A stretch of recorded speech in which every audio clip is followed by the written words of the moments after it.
السلام عليكم ورحمة الله تعالى وبركاته. كلنتو عن وناكسن داودين لحانت بميل كستو دافع عالم كانتو جوكتان halkani waa SMTV kuna soo dhawaada warka SMTV qodobada wararka khiyaar ugu door karoona waxa kamid ah midowga Yurub oo shiruu furay maamulada koonfur galbeed iyo Hirshabelle oo ka dhaxeeya xiriir adag oo qoto dheer tartanka adag ayaa dhaxmari doona labada xildhibaan ee u tartamaya kursiga gudoomiyaha baarlamaanka Galmudug xildhibaan Cabdinaasir iyo Dr. Gacal waxayna midaas u noqon doontaa awoodda ay federaalka ku leeyihiin Galmudug madaxweynaha dalka Soomaaliya Maxamed Cabdullaahi Farmaajo ayaa kulan la qaatay suldaanka cusub ee Cumaan guri ku yaala magaalada Muqdisho oo ka soo horjeeda xarun muhiim ah waa xarunta ciidamada cirka ayaa laga helay hub isku jira noocyadiisa kala duwan shirka dhacay Baardheer oo loogu talagalay inuu gudoomiyaha degmada Baardheer inuu si fiican ula shaqeeyo dawladda federaalka maadaama hadda si adag ula shaqeeyo maamulka Axmed Madoobe waxa magaalada Jigjiga caasimada ogaadeen inay ka qabsoomay hoolka qaryaanka shirkii 26aad ee iskaashiga Itoobiya iyo Djibouti muxuu ku fadhiyaa warbixinaya tan in ka hayna khiyaaray qodobadaas iyo qodobo kale ku soo dhawaada faahfaahintooda madaxweynaha Soomaaliya Maxamed Cabdullaahi Farmaajo oo shalay gaaray wadanka Cumaan ayaa kulan gaar ah la qaatay suldaanka cusub ee dalkaasi Suldaan Haytham bintu Taymur ugu horeeyna madaxweynaha ayaa suldaanka cusub iyo shacabka reer Cumaan ugu tacsiyay geeridii Suldaan Qaamus bintu Saciid oo ilaa 50 sano maamuliyay dalkaasi sidoo kale madaxweyne Maxamed Cabdullaahi Farmaajo ayaa marxuumka looga bariyay inuu ka waraabiyo jannatul firdawsa ugu dambeyn labada mas'uul ayaa sidoo kale soo hadal qaaday arrimo ku aadan xiriirka labada dal iyo sidii loo adkeyn lahaa madaxweynaha Soomaaliya ayaa qayb ka ah hada kala duwan ay ka qayb gashay tacsida Suldaan Qaamus ee ugu tagay wadankaasi dalka Cumaan ayaa wali ku jira maalmihii baroordiiqa lagu dhawaaqay dalkaasi kadib geeridii Suldaan Qaamus bintu Saciid oo ku geeriyooday ama badadiisu ahayd 79 sano waxa goordhabeed magaalada Baydhabo ka furmay shir gaar ah oo u dhaxeeyay madaxda maamulada koonfur galbeed iyo Hirshabelle shirkan oo ah mid xasaasi ah waxa soo qaban qaabiyay ururka midowga Yurub waxaana ka qayb galay madaxweynayaasha labada maamul Cabdicasiis Xasan Maxamed Laftageleen iyo sidoo kale Maxamed Cabdi Waare iyo mas'uuliyiin kale sidoo kale danjiraha midowga Yurub ee Soomaaliya Mr Nicholas iyo safiir kale ayaa ka soo qayb galay furitaanka shirkaas inta uu socday waxa laga hadlay horumarinta maamulada dariska ee koonfur galbeed iyo Hirshabelle sidoo kale shirweynahan ayaa waxa lagu soo qaaday dhibaatooyinkii ka dhashay fatahaadihii dhawaan ka furmay gobolada maamuladaasi Laftageleen ugu horeynba madasha ka hadlay ayaa u mahadceliyay midowga Yurub iyo sidoo kale ka soo qayb galayaasha shirkani haddaba shirkan oo qaatay muddo hal maalin ayaa waxa laga filayay gabagabadii in laga soo saaro warmurtiyeed ku aadan waxyaabihii ugu muhiimsanaa ee laga wada hadlay lamana oga ilaa iyo hadda sababta sida gaarka shirkani loogu qabtay labada maamul ee xiriirka xoogani ka dhaxeeyo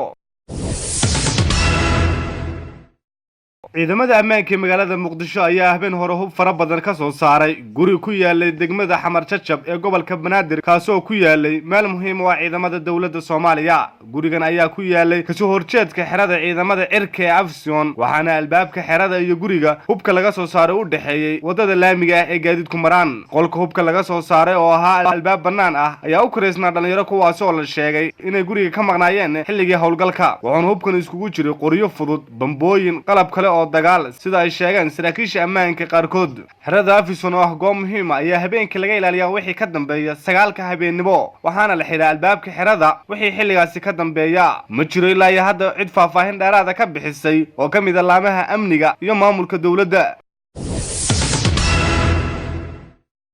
tartan adag ayaa la filayaa inuu dhaxmaro maalmo kadib labada xildhibaan oo u sharaxan kursiga gudoomiyaha baarlamaanka Galmudug kuwaas oo kala matalaya siyaasiyiin mucaarad ah iyo waliba sidoo kale dawladda federaalka Soomaaliya labadan xildhibaan ayaa ka soo kala jeeda degmada Ceeldheer iyo Ceelbuur waxaana xisbiyada mucaaradka ugu horeeyo xisbiga mucaaradka ee uu hogaamiyo madaxweynihii hore Xasan Sheekh iyo waliba sidoo kale dawladda federaalka Soomaaliya labadan mas'uul ayaa lagu kala magacaabaa Dr. Cabdinaasir Gacal iyo waliba sidoo kale xildhibaan Cabdinaasir Aadan oo ay qaraabo yihiin bay dhahaan madaxweynihii hore Xasan Sheekh waxayna noqon doontaa calaamadaha guushii guuldarada nabad iyo nolol ee doorashada Galmudug hadii kursiga gudoomiyaha baarlamaanka Galmudug uu ku soo baxo xildhibaan Cabdinaasir Aadan Cusmaan oo ka soo jeeda Ceeldheer waxa cad in halkaasi ku guuldareysay nabad iyo nolol balse haduu kursigaasi ku soo baxo xildhibaan Dr. Gacan waxay u muuqataa in aysan walwal badan ka qabin nabad iyo nolol maadaama codka gudoomiyaha lagu doorto ay ka filiyaan musharaxiinta madaxweynaha. wararka ugu dambeeya ayaa sheegaya in Cabdinaasir ilaa ay hadda u muuqdo inuu ka taageero badan yahay gacal taasoo ah sababta walaaca gelisay dowladda federaalka Soomaaliya. nabad iyo nolol ayaa isku dayday inay hor istaagto xildhibaan Cabdinaasir iyadoo ka cabsi qabta inuu kursiga ku ciriiriyo Dr. Gacal, hase yeeshee cadaadis ku yimaada ra'iisul wasaaraha oo ay keeneen meeshu ka soo jeedo Cabdinaasir ma fududa in rabitaan dhan kasta ah uu si sahal ku yimaado. hase yeeshee waxaa la sugayaa natiijada ugu dambaysa ee doorashada Galmudug oo ay ka harsan tahay maalmo kooban sida ay maanta shaaciyeen guddida doorashada ee baarlamaanka maamulkaasi.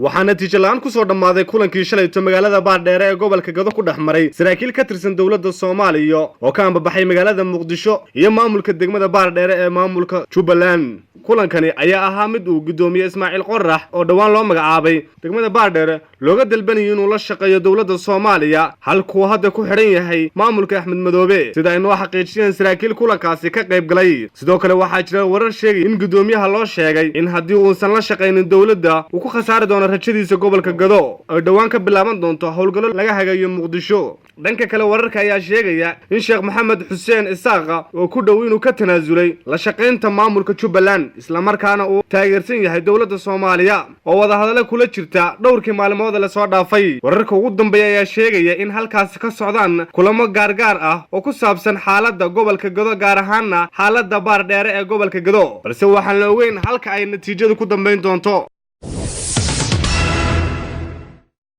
waxaa magaalada Jigjiga caasimada Ogaadeenaya shalay galab soo gaaray wafdi ballaaran oo ka socday dalka Djibouti oo ka qayb galay shirka 26aad ee iskaashiga Itoobiya iyo Djibouti oo ah markiisii koobaad lagu qabtay caasimada Ogaadeenaya ee magaalada Jigjiga. shirkuna saaka subaxnimadii ka qabsoomay hoolka Qaryaandhoodaan ee magaalada Jigjiga ayaa waxa ugu horeynba furitaanka shirkani furay madaxweynaha deegaanka madaxweyne Mustafa Maxamed wuxuuna madaxweynuhu sheegay ahmiyadda shirkan isla markaana xusay qodobada laga hadli doono shirkani oo kamid ah iskaashiga ganacsiga labada dal, xoojinta dhanka ammaanka ee xuduudaha labada dal. shirkan oo socon doona maalmahan soo socda ayaa la filayaa inuu ku dhamaado jawi degan.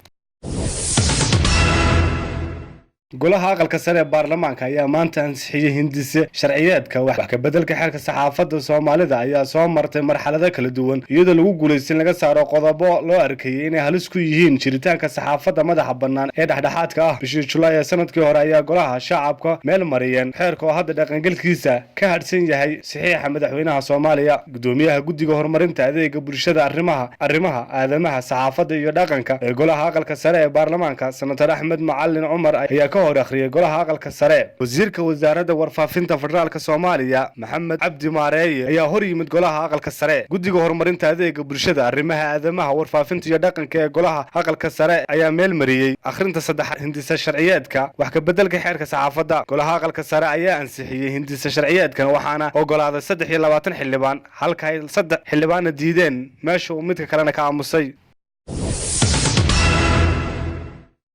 gudoomiyaha xisbiga mucaaradka u cid injineer Faysal Cali Waraabe ayaa markii ugu horeysay shaaciyay arrin uu madaxweyne Muuse Biixi kula kacay xilli uu ku sugnaa xarunta madaxtooyada. Faysal Cali Waraabe ayaa sheegay in madaxweyne Biixi la dagaalamay isla markaana uu ku tuuray dhalo maran oo siituun ka dhamaatay oo meesha taalay isla markaana hooyadii si fool xun u aflagaadeeyay. Faysal Cali Waraabe ayaa ka dhawaajiyay inay dhacdadaasi dhacday 25 bishii hore xilli uu ku sugnaa xarunta madaxtooyada isagoo kala hadlayay arrintii ay ciidamada booliska kula kaceen xogayihiisa arrimaha gudaha ee xisbigaasi. injineer Faysal Cali Waraabe oo ka waramaya arrintaasi ayaa wuxuu ku yiri madaxweynuhu inuu la dagaalamay 27 bisha waxaan u qarinayay inay tahay arrin danta dadka ah. injineer Faysal oo hadalka sii wata ayaa sheegay inuu xafiiska kula dagaalamay hooyadiina uu ku caayay. waa hagaag khiyaarta qiimaha iyo qadarinta naga muudna sida tooska hawada nagala xidhisay idlahaantin baa khiyaare halka aad naga daawanayseen waa SMTV. qodobkaasina wuxuu ugu dambeeyay warka SMTV inta ku kulmi doona warkiisa xiga waa halwadeenka SMTV kaga tagay sida nabadgelyo. gudoomiyaha xisbiga mucaaradka u cid injineer Faysal Cali Waraabe ayaa markii ugu horeysay shaaciyay arrin uu madaxweyne Muuse Biixi kula kacay xilli uu ku sugnaa xarunta madaxtooyada. Faysal Cali Waraabe ayaa sheegay